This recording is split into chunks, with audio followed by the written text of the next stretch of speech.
ఈరోజు బ్రహ్మముడి ఎపిసోడ్లో ఏం జరిగిందో తెలుసుకుందాం.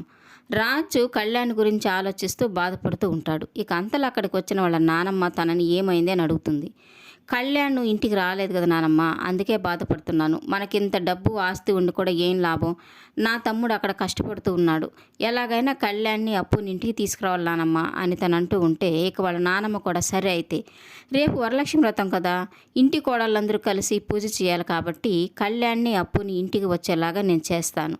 ఈ విషయాన్ని ఇంట్లో అందరికీ చెప్పి ఒప్పించి వాళ్ళిద్దరిని తీసుకొస్తానని తనకు మాటిస్తుంది.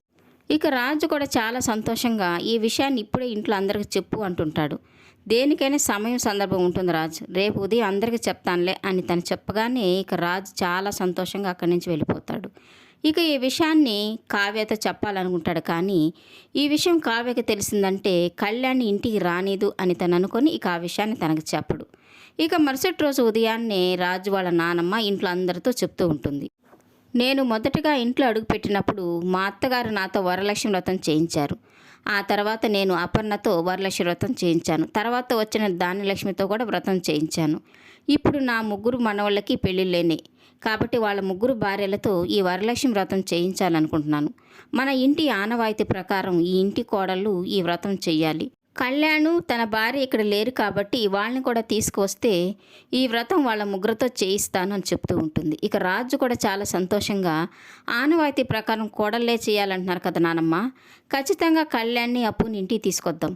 దానిలక్ష్మి పిన్ని కూడా వాళ్ళ ఇంటికి రావడంలో ఎలాంటి అభ్యంతరం కూడా లేదు కదా అని అంటూ ఉంటుంది. ఇక దానిలక్ష్మి అయితే ఎవరు పిలిచినా రాని కళ్యాణ్ ఇప్పుడు ఇంటికి వస్తాడా, తనని ఎవరు ఒప్పించి ఇంటికి తీసుకొస్తారు అని చెప్తూ ఉంటుంది. ఇక రుద్రాణి అయితే ఎవరో ఎందుకు, రాజు కావ్య ఉన్నారు కదా వాళ్ళిద్దరూ వెళ్ళి తీసుకొస్తారులే అని తను చెప్తూ ఉంటుంది. ఇక కావ్య అయితే నేను మాత్రం వెళ్ళనంటే వెళ్ళను అని అంటూ ఉంటుంది. ఇక ఈ విషయంలో ఎందుకంత పట్టుదలగా ఉన్నావు అని అంటూ ఉన్న రాజు వాళ్ళ నానమ్మతో నేను వెళ్ళి తీసుకొస్తే ఇంకేమైనా ఉందా, నేనే కావాలని ఇదంతా చేశానని ఈ చిన్నత్తయ్య అనినా అంటుంది, అందుకే నాకు ఎలాంటి సంబంధం లేదు. ఇది అమ్మమ్మ తాతయ్య తీసుకున్న నిర్ణయం, వాళ్ళ నిర్ణయానికి నేను ఎప్పుడు కట్టుబడే ఉంటాను అని కావ్య చెప్తూ ఉంటుంది. ఇక రుద్రాణి అయితే కళ్యాణ్ని అప్పుని ఎవరు తీసుకురాకపోతే ఇక వరలక్ష్మి వ్రతం చేయాల్సిన అవసరమే లేదు కదా అని తను అంటూ ఉంటుంది. ఇక కోపం వచ్చిన స్వప్న అయితే మీరెప్పుడు ఇలాగే మాట్లాడతారా, మీ నోటి నుంచి ఒక్క మంచి మాట కూడా రాదా, అందరూ వ్రతం చేసి ఇంట్లో వాళ్ళందరూ సంతోషంగా ఉండాలని కళ్యాణ్ని అప్పుని తీసుకొచ్చి అందరూ కలిసిపోవాలని అనుకుంటుంటే మీరేంటి ఇలా మాట్లాడుతున్నారు అని కోపగించుకుంటూ ఉంటుంది. ఇక రాజు వాళ్ళ తాతయ్య అయితే ఎవరు వెళ్ళనవసరం లేదు, నేను చిట్టి వెళ్ళి కళ్యాణ్కి ఒప్పించి నచ్చజెప్పి తీసుకొస్తాం అని తను చెప్పడంతో ఇక రాజు వాళ్ళ నానమ్మ కూడా చాలా సంతోషంగా అలాగే బాబా ఇప్పుడే వెళ్ళి వాళ్ళని పిలుచుకొద్దామని తను చెప్తూ ఉంటుంది. ఇక రాజు అయితే చాలా సంతోషంగా మీరిద్దరూ వెళ్ళి పిలిస్తే ఖచ్చితంగా కళ్యాణ్ అప్పు ఇక్కడికి వస్తారు, ఆనవాయితీ ప్రకారము ముగ్గురు కోడళ్లతో వరలక్ష్మి వ్రతం చేయించవచ్చు అని చాలా సంతోషంగా చెప్తూ ఉంటాడు. ఇక కావ్య అయితే ఈ కళ్యాణ్ అప్పు ఈ వ్రతానికి వస్తారా లేదా అని ఆలోచిస్తూ ఉంటుంది. ఇక అపర్ణ దానిలక్ష్మితో అంటూ ఉంటుంది, దానిలక్ష్మి ఈ వ్రతానికి మీ వియ్యంకుల వారిని కూడా పిలువు అని అంటుంటే ఇక దానిలక్ష్మి అయితే వాళ్ళందరూ ఎందుకు లెక్క అని అంటుంది. అందరూ అంటే ఎందరున్నారు, ఉన్నది ఇద్దరే కదా, పిలువు వాళ్ళని అంటుంటే తనేమో వద్దు అని చెప్తుంటుంది. ఇక సరే పర్వాలేదులే, మీ వియ్యంకులుగా కాకపోయినా నా వియ్యంకులుగానే వాళ్ళని పిలుస్తానని చెప్పి కావ్యతో చెప్తూ ఉంటుంది. కావ్య మీ అమ్మ నాన్ని ఈ వ్రతానికి తప్పకుండా రమ్మని చెప్పు అని తనకు చెప్తుంది. ఇక కావ్య వాళ్ళ అమ్మకి ఫోన్ చేసి ఇంట్లో వరలక్ష్మి వ్రతం చేయించాలనుకుంటున్నారమ్మా ముగ్గురు కోడలతో, మా అత్తయ్య గారు నిన్ను తప్పకుండా రమ్మని చెప్పారు అని చెప్తూ ఉంటుంది. ఇక కనకం అయితే ఉన్నది ఇద్దరు కోడళ్ళే కదా, ముగ్గురు కోడళ్ళు అంటున్నావేంటి అని అంటూ ఉంటుంది. ఇక కావ్య అయితే అప్పుని కళ్యాణ్ కూడా పిలవాలనుకుంటున్నారమ్మా అని తను చెప్పడంతో అవును కదా, అప్పు కూడా ఆ ఇంటి కోడలే కదా, అయినా పెళ్లిలో అంత గొడవ చేసిన దానిలక్ష్మి ఇప్పుడు వాళ్ళని ఇంటికి రానిస్తుందా, ఈ సమయంలో మేము వస్తే ఇంకా గొడవ అవుతుంది, నేనైతే రాను అని తను చెప్తూ ఉంటుంది. ఈ కింతలో అక్కడికి వచ్చిన అపర్ణ కావ్య చేతిలో ఫోన్ తీసుకుని కనకం ఇంట్లో వరలక్ష్మి వ్రతం చేస్తున్నాం, నువ్వు మీ ఆయన తప్పకుండా రండి అని చెప్తూ ఉంటుంది. ఇక కనకం అయితే నాకు చాలా పనులున్నాయి వదిన గారు, నేను రాలేను అని తను చెప్తూ ఉంటే ఇక అదేం కుదరదు, ఎన్ని పనులున్నా మానుకొని ఈ వ్రతానికి రావాల్సిందే అని చెప్పి ఇక ఫోన్ కట్ చేస్తుంది. ఇక కనకం అయితే వాళ్ళ ఆయనతో, ఎలాగండి ఆ ఇంటికి వెళ్ళేది, ఇక ఎన్ని గొడవలు జరుగుతాయో ఏమో, అప్పుని కళ్యాణ్ని తీసుకొస్తారంట అని తను చెప్తూ, ఇక నేనైతే వెళ్ళనండి, నాకు పనులున్నాయని చెప్తాను అని తన భర్తతో చెప్తూ ఉంటుంది. ఇక రుద్రాణి ఆలోచిస్తూ ఉంటుంది. కళ్యాణ్ని ఈ ఇంటికి శాశ్వతంగా రాకూడదు అని నా ప్రయత్నం నేను చేస్తుంటే ఈ దానిలక్ష్మి ఏంటి కళ్యాణ్ని అప్పుని ఇంటికి రావడానికి ఒప్పుకుంది, తనేమైనా మారిపోయిందా అని అనుకొని ఇక నేరుగా దానిలక్ష్మి దగ్గరికి వెళ్తుంది.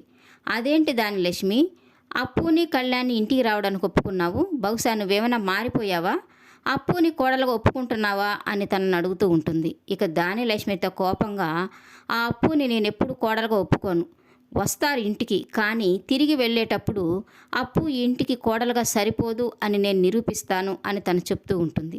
ఇక రుద్రాణి అయితే, ఎలా నిరూపిస్తావో చెప్పు, నేను కూడా నీకు సహాయం చేస్తాను అని తను చెప్తూ ఉంటే, ఇక దానిలక్ష్మి అయితే, ఆ అప్పు ఇంటికి వచ్చి వెళ్ళేలోగా తనని బాగా అవమానిస్తాను, ఇంట్లో వాళ్ళ ముందు అవమానం జరిగితే ఎవరు పట్టించుకోరు కదా, అందుకే నువ్వు చుట్టుపక్కల ఉండే ముత్తైదులందరినీ పిలువు, వాళ్ళందరి ముందు ఈ అప్పు ఈ ఇంటికి కోడలుగా పనికిరాదు అని నిరూపిస్తాను, వాళ్ళకు కూడా తెలియాలి కదా తన ఈ ఇంటికి కోడలుగా పనికిరాదని, ఆ పని మీద నువ్వు ఉండు అని చెప్పి ఇక అక్కడి నుంచి వెళ్ళిపోతుంది దానిలక్ష్మి. ఇక రుద్రాణి అయితే నువ్వు మారలేదన్నమాట, కళ్యాణ్ని ఈ ఇంట్లో నుంచి శాశ్వతంగా తరిమేయాలి అని నేను అనుకుంటున్నాను, దానికి నువ్వు నన్ను సహాయం అడిగితే ఎందుకు చేయను, తప్పకుండా చేస్తాను అని మనసులో అనుకుంటూ ఉంటుంది.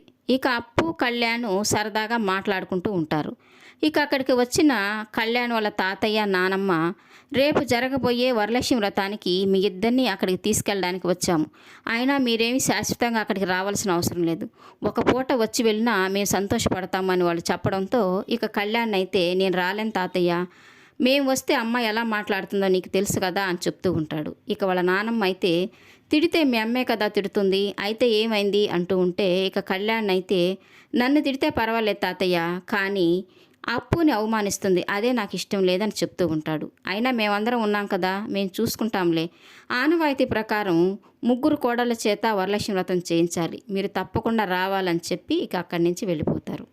ఇక కళ్యాణ్ అయితే అప్పుని ఇంటికి తీసుకుని వెళ్తే ఎన్ని మాటలు పడాల్సి వస్తుందో, ఎన్ని అవమానాలు ఎదుర్కోవాల్సి వస్తుందో అని ఆలోచిస్తూ ఉంటాడు. ఇక అప్పు అయితే, మీ తాతయ్య నానమ్మ ఇంత దూరం వచ్చి మనం పిలిచి వెళ్ళారు, మనం ఖచ్చితంగా ఇంటికి వెళ్దామని తనకు నచ్చజెప్తూ ఉంటుంది. ఇక రాజు అయితే కళ్యాణ్ ఇంటికి వస్తాడు అని తెలిసినప్పటి నుంచి చాలా సంతోషంగా పాటలు పెట్టుకుని డ్యాన్స్ వేస్తూ ఉంటాడు. ఇక అక్కడికి వచ్చిన కావ్యని చూసి, రేపు పూజకన్నీ సిద్ధం చేశావా, పంతులు గారికి ఫోన్ చేశావా, పూల డెకరేషన్ వాళ్ళకి ఏర్పాట్లు చేయమని చెప్పావా అని తనని అడుగుతూ ఉంటాడు. ఇక కావ్య అయితే అన్ని ఏర్పాట్లు పూర్తి చేశానని సమాధానం చెప్తూ ఉంటుంది. ఇక మరుసటి రోజు వరలక్ష్మి వ్రతం కావడంతో కావ్య పూజకి ఏర్పాట్లన్నీ సిద్ధం చేస్తూ ఉంటుంది. ఇక రాజు వాళ్ళ నానమ్మ తాతయ్య రాజు కళ్యాణ్ కోసం ఆతురతగా ఎదురు చూస్తూ ఉంటారు. ఇక ఇంతలో అప్పు కళ్యాణ్ ఆటో దిగి నేరుగా గుమ్మం దగ్గరికి వస్తారు. ఇక రాజు వాళ్ళ నానమ్మ అయితే దానిలక్ష్మితో, కొత్త కోడలు ఇంటికి వస్తుంది కాబట్టి నీ చేతులతో హారతిచ్చి బొట్టు పెట్టి ఇంట్లోకి ఆహ్వానించమని చెప్తుంది. ఇక రుద్రాణి అయితే అప్పుని ఏదో ఒకటని గొడవ పెద్ద చేసి అప్పుని కళ్యాణ్ని ఇంట్లో నుంచి వెళ్ళిపోయేలాగా చేయాలని, ఈ అప్పు చూడు వరలక్ష్మి వ్రతమని చెప్పినా కూడా ఏ పబ్బుకో పార్టీకో వెళ్ళినట్టుగా ప్యాంటు షర్ట్ వేసుకొని వచ్చింది, తనకి హారతిచ్చి బొట్టు పెడితే ఆ బొట్టైనా ఉంచుకుంటుందో లేదో అని తనని అంటూ ఉంటుంది. ఇక ధాన్యలక్ష్మి రుద్రాణి అప్పు ఆ ఇంటికి కోడలుగా సరిపోదు అని నిరూపించడానికి ఎలాంటి ప్రయత్నాలు చేస్తారనేది జరగబోయే ఎపిసోడ్లో తెలుసుకుందాం. ఈ వీడియో నచ్చినట్లయితే లైక్ చేయండి, సబ్స్క్రైబ్ చేయండి. ఈ సీరియల్పై మీ అభిప్రాయాన్ని కామెంట్ సెక్షన్లో మెన్షన్ చేయండి. Thank you for watching.